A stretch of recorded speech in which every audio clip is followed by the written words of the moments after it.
আসসালামু আলাইকুম রহমতুল্লাহি ওবারাকাতুহু। আলহামদুলিল্লাহ, সমস্ত প্রশংসা আল্লাহ সুবহানাহু ওয়া তাআলার জন্য। অতঃপর দরুদ এবং সালাম বর্ষিত হোক আমাদের প্রিয় নবী রাসূলুল্লাহ সাল্লাল্লাহু আলাইহি সাল্লামের প্রতি। আজকে একটি প্রশ্নের জবাব নিয়ে আমরা কথা বলবো। আল্লাহ তো পবিত্র কোরআনে বলেছেন যে কোরআনের মতো কেউ গ্রন্থ রচনা করতে পারবেন না, তিনি চ্যালেঞ্জ করেছেন বিভিন্ন আয়াতে। কিন্তু আমরা দেখতে পাই বুখারীর হাদিস এগুলো সবগুলো সহিহ। বুখারী রাহিমাহুল্লাহ তাহলে কিভাবে রচনা করলেন সহিহ বুখারী? হ্যাঁ, এটা অনেকের প্রশ্ন যে কোরআনের মতো তো গ্রন্থ রচনা করা সম্ভব নয়, নির্ভুল গ্রন্থ। তো তাহলে কিভাবে সহিহ বুখারী নির্ভুলভাবে গ্রন্থ রচনা করা হলো? হুম তো এই প্রশ্নের জবাব নিয়ে আমরা আজ কথা বলবো ইনশাল্লাহ। তো প্রথমে আমরা তার প্রশ্নটি ভালোভাবে শুনি, তারপরে আমরা এই বিষয়ে আসছি। ভাই, আমার একটা প্রশ্ন ছিল আপনার কাছে।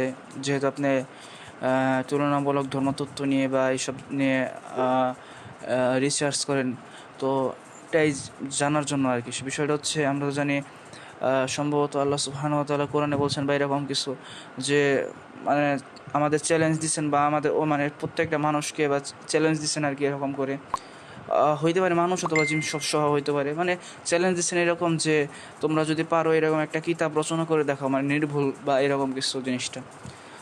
আমার আয়াতটা আমি আসলে বলতে পারতেছি না সঠিক, তবে এরকম হয়তো বা বলছে, আপনি পড়ছেন, আপনি ভালো জানবেন আর কি। তো বিষয়টা হচ্ছে, আমরা তো জানি সহিহুল বুখারী বা সহিহুল মুসলিম, এইখানেও তো আমরা জানি যে এইখানে কোনো ভুল নাই।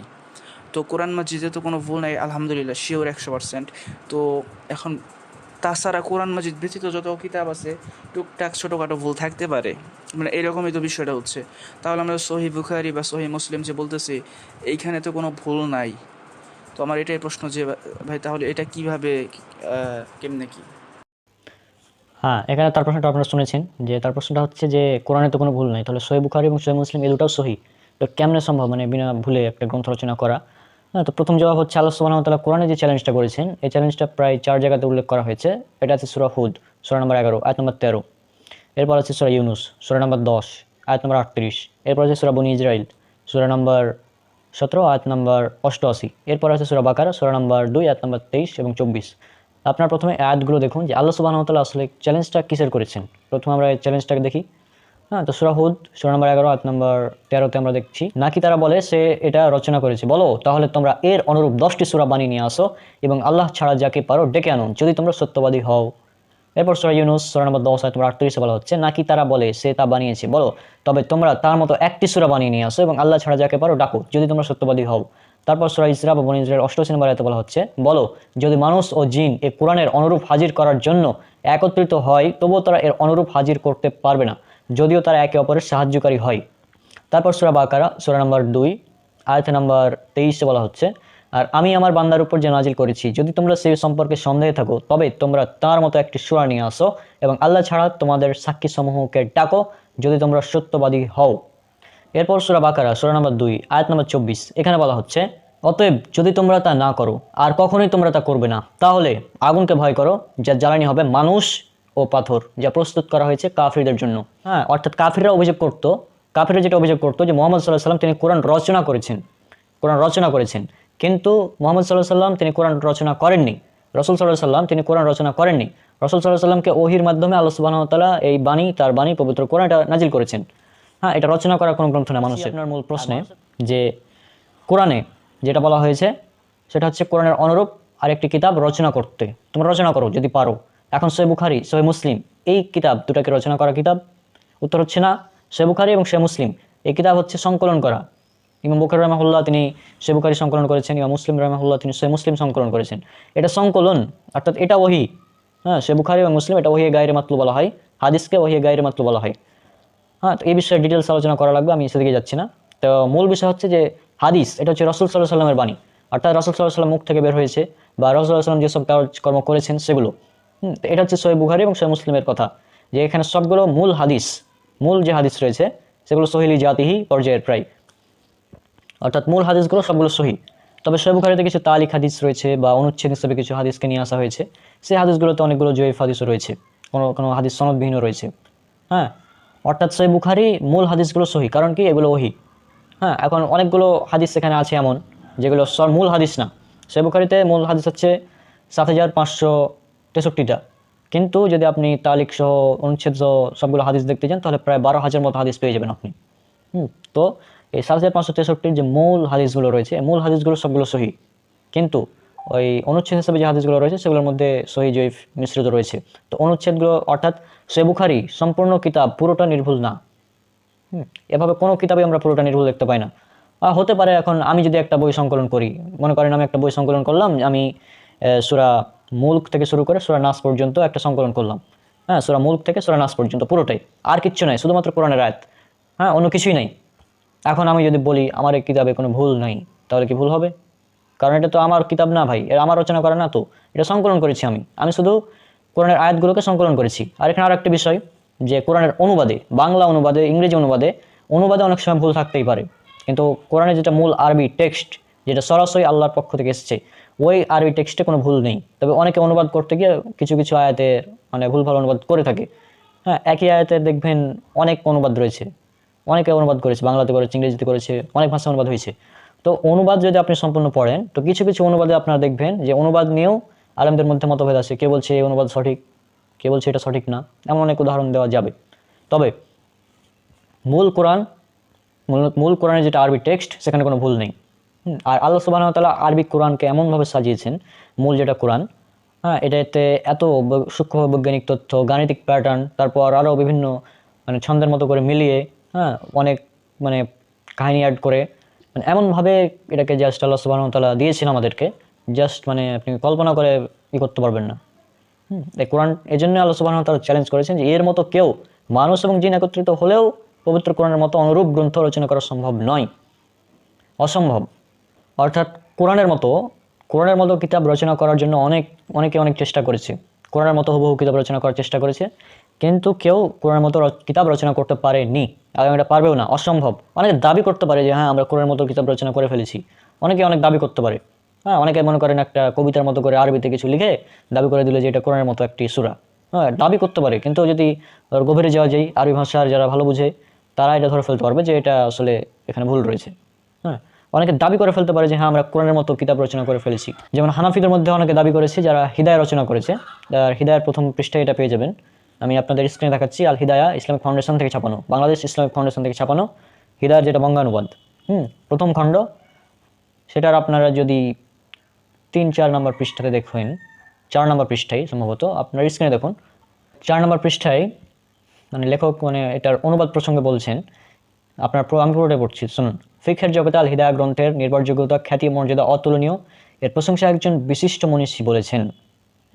এই যে আপনারা দেখুন, অপ্রতিদ্বন্দ্বিতার দিক থেকে কোরআনের মতোই আল হিদায়া গ্রন্থ রচিত হয়েছে। শরীয়তের বিষয় এর আগে এ ধরনের কোনো কিতাবকে রচনা করেননি।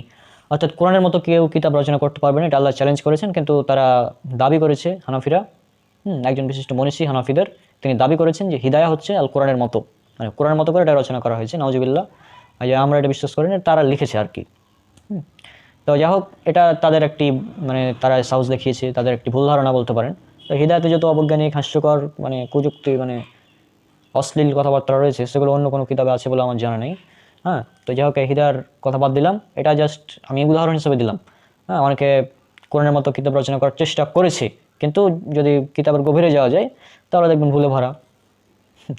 হ্যাঁ, তো যাই হোক, কোরআনের মতো কিতাব কেউ রচনা করতে পারবে না, এটা আল্লাহ সুবহানাহু ওয়া তাআলা চ্যালেঞ্জ করেছেন, এবং এটা এরকমই থাকবে। এখন আল্লাহ সুবহানাহু ওয়া তাআলা কিন্তু দাবি এটা করেননি যে কোরআনের মতো নির্ভুল কিতাব রচনা করো, এটা কিন্তু দাবি করেননি তিনি বলেছেন যদি পারো কোরআনের মতো একটি কিতাব নিয়ে আসো। হ্যাঁ, কিতাব একটা নির্ভুল হতেই পারে, কিন্তু তার মানে এই না যে সেটা একদম কি বলবো, সেটা একদম কোরআনের মতো হুবহু হবে, বা কোরআন যেভাবে আয়াত নাজিল, মানে কোরআনের যে আয়াতটা নাজিল করে, ধরুন একটা কিতাব, একটি আয়াত, কোরআনের একটি আয়াত, সেটা হচ্ছে যালিকাল কিতাবু লা রাইবা ফিহি হুদাল লিল মুত্তাকিন, এই যে একটি আয়াত, এই আয়াত সূরা বাকারা 2 নম্বর আয়াত, এটি মানে এই আয়াতের মতো আরও একটি আয়াত, এভাবে আরও একটি আয়াত, এভাবে পবিত্র কোরআনের মোট আয়াত রয়েছে 6236টি। তো এই 6236টি আয়াত সম্বলিত এরকম এই ধরনের নিজে নিজে আয়াত রচনা করবা, এবং এই আয়াতগুলোর মতো করেই সাজিয়ে সাজিয়ে একদম রাখতে হবে। পাশাপাশি আয়াতের যতগুলো বৈজ্ঞানিক তথ্য দেওয়া আছে, যত গাণিতিক প্যাটার্ন দেওয়া আছে, এই বৈজ্ঞানিক তথ্য, গাণিতিক প্যাটার্ন, এগুলোকে ইনক্লুড করে একটি গ্রন্থ রচনা করতে হবে। জন্য পুরো পৃথিবীর জিন এবং মানুষ একত্রিত হয়ে গেলেও পারবে না। এখন মানে সহিহ বুখারী, সহিহ মুসলিমের কথা বলছেন, এগুলো নির্ভুল কিতাব। হ্যাঁ, এগুলো মূল টেক্সট যেটা হাদিসের, সেগুলো নির্ভুল, সেগুলো সত্য। হ্যাঁ, এখন এই বুখারী এবং মুসলিম, এটা তো আর রচনা করা কোনো কিতাব না, এটা তো সংকলন, এটা রাসূল সাল্লাল্লাহু আলাইহি সাল্লামের বাণী। হাদিস ওহী, কোরআন ওহী, কোরআন হচ্ছে ওহী, ডাইরেক্ট ওহী, আর হাদিস হচ্ছে ওহী গায়রে মাতলু। এই ব্যাপারে মুসলিম উম্মাহ একমত যে হাদিস হচ্ছে ওহী গায়রে মাতলু। তো সেই জন্য হাদিসের কিতাবগুলো আমরা নির্ভুল দেখতে পাই। তবে হাদিসের অনেকে জাল হাদিস তৈরি করেছে হাদিসের মতো করে, হাদিসের মতো করে আবার জাল হাদিস তৈরি করেছে, কিন্তু কোরআনের মতো করে জাল কোরআন তৈরি করতে পারেনি। কারণ কি, ওই যে আল্লাহর চ্যালেঞ্জ, এটা পারবে না, অসম্ভব। তো আশা করছি আপনার এই প্রশ্নের উত্তরটা আপনি পেয়ে গিয়েছেন, এবং আপনাদের মধ্যে যাদের এই ধরনের প্রশ্ন ছিল যে কোরআন তো নির্ভুল কিতাব, তো কোরআনের মতো আবার বুখারীকেও বলে নির্ভুল কিতাব। হ্যাঁ, তো এর উত্তরটা হচ্ছে যে কোরআনের মতো বুখারীকে নির্ভুল কিতাব কেউ বলে না। মানুষ বলে যে পবিত্র কোরআনের পরে সবচেয়ে, মানে আসমানের নিচে জমিনের উপরে সবচেয়ে বিশুদ্ধ গ্রন্থ হচ্ছে সহিহুল বুখারী। এটা অনেক আলেমরাই বলে থাকেন। হ্যাঁ, তো পবিত্র কোরআনের পরে বলে, পবিত্র কোরআনের মতো কেউ বলে না যে পবিত্র কোরআনের মতোই নির্ভুল, এ ধরনের কথা কেউ বলার কেউ সাহস দেখায়নি। হ্যাঁ, তবে হানাফিদের ওই যে হিদায়া লিখেছে, সে এটা সাহস দেখিয়েছে। হ্যাঁ, তো যাই হোক, হিদায়া তো পুরোটাই ভুলে ভরা। হ্যাঁ, ওগুলো মানে কোনো গ্রহণযোগ্যতাই নাই। তো সে ব্যাপারে কথা বলছি না আমি। তো আশা করছি আপনার বিষয়টা বুঝতে পেরেছেন যে কোরআনের মতো নির্ভুল কিতাব, কোরআনের মতো কিতাব রচনা করা সম্ভব নয়। এখন ফিজিক্স কেমিস্ট্রির কিছু থিওরির বই থাকতেই পারে কিছুটা। হ্যাঁ, তার মানে এগুলো যে পুরোপুরি নির্ভুল হবে এমনটা না। এগুলো পুরোপুরি নির্ভুল হওয়াটা প্রায় অসম্ভব। এগুলো নির্ভুল হওয়াটা অসম্ভব। এখন কেউ যদি কোনো সত্য ঘটনাকে লিখে দেয় এটা একটা বই, আর বলে যে এটা নির্ভুল, যেমন সূর্য পূর্ব দিক থেকে উঠে পশ্চিম দিকে অস্ত যায়, এটা একটা নির্ভুল কথা। হ্যাঁ, এটাকে যদি বলে দেয় যে এটাই একটা বই, হ্যাঁ, বা কিছু বাস্তব কিছু কথা লিখে যদি একটা বই দাবি করে ফেলে, তো বলে যে এটা নির্ভুল কিতাব, তো বলতে পারো, সমস্যা নেই। কিন্তু তার মানে এটা তো কোরআনের মতো বই হলো না রে ভাই। কোরআনের মতো বই মানে এটার একটি আলাদা রয়েছে, যেটা যারা আরবি ভাষা ভালো বুঝে তারা বুঝবে, পাশাপাশি যারা বিজ্ঞান সম্পর্কে জানে তারাও এই বিষয়টা ভালো বুঝতে পারবে। হ্যাঁ, এটা কারণ কোরআনে অনেকগুলো বৈজ্ঞানিক রহস্য রয়েছে। এই ব্যাপারে আমার পবিত্র কোরআনের মডার্ন সায়েন্স আপনারা সিরিজ দেখতে পারেন, সেখানে অনেকগুলো বিষয় আলোচনা করা হয়েছে। তো আশা করছি আপনারা বিষয়টা বুঝতে পেরেছেন। আর এভাবেই মূলত ব্যাপারটা হবে, যে এই নির্ভুল কিতাব এটাই হবে, এরকমই যে কোরআনের মতো কেউ রচনা করতে পারবে না কিতাব, এটা হচ্ছে মূল কথা। আর সহিহ বুখারী, সহিহ মুসলিম এগুলো কোনো রচনা করার কিতাব না, এগুলো হচ্ছে সংকলিত কিতাব। এবং কোরআন নিজেও তো, মানে আমাদের হাতে যে কোরআনটা থাকে, আমাদের হাতে যে কোরআনটা রয়েছে, আমরা যে কাগজে যে কোরআনটা দেখছি আজকাল, এই কোরআনটা কিন্তু সরাসরি আল্লাহর ওহী, বিষয়টা কিন্তু এমন না। এটা কিন্তু সংকলন করা, এটা সংকলন করে একটি কাগজের মাধ্যমে আমাদেরকে দেওয়া হয়েছে। হ্যাঁ, এখন যেহেতু এটা সংকলন করে এবং অনুবাদে কোরআন, বললাম তো যে কোরআনের অনেক অনুবাদে ভুল থাকতে পারে বাংলা অনুবাদ করতে গিয়ে, কিন্তু কোরআনের মূল যেটা আল্লাহর ওহী, সেখানে কোনো ভুল নেই। আশা করছি আপনারা প্রশ্নের উত্তরটা পেয়ে গিয়েছেন। আজকে বিদায় নিচ্ছি, ইনশাল্লাহ দেখা হবে পরবর্তী ভিডিওতে। আর এ বিষয়ে আমি অনেক দিন ধরে এই প্রবলেমে ছিলাম, আজকে আমার ফোনের ক্যামেরাটা ঠিক হলো। হ্যাঁ, আসলে ফোনের ক্যামেরা কীভাবে ঠিক করবো জাস্ট বুঝতে পারছিলাম না, তো নিজে বাড়িতে চেষ্টা করলাম। আমার চাচাতো ভাই আসলো, সে আর কি সাহায্য করলো বিষয়ে, যে ফোনের ক্যামেরাটা খুলে আর কি জাস্ট একবার মোছার চেষ্টা করলাম। তো মোছার চেষ্টা করার পর এখন আপনারা দেখতে পাচ্ছেন ভিডিও কোয়ালিটি কেমন সুন্দর হয়ে গিয়েছে। হ্যাঁ, তো যাই হোক, ইনশাল্লাহ এখন থেকে রেগুলার ভিডিও আসবে, সব আমার জন্য দোয়া করবেন। আর সামনে আমার এক্সাম, এই জন্য আপনারা দোয়া করবেন। আজকে বিদায় নিচ্ছি, দেখা হবে পরবর্তী ভিডিওতে ইনশাল্লাহ। আসসালামু আলাইকুম রহমতুল্লাহি ওয়া বারাকাতুহু।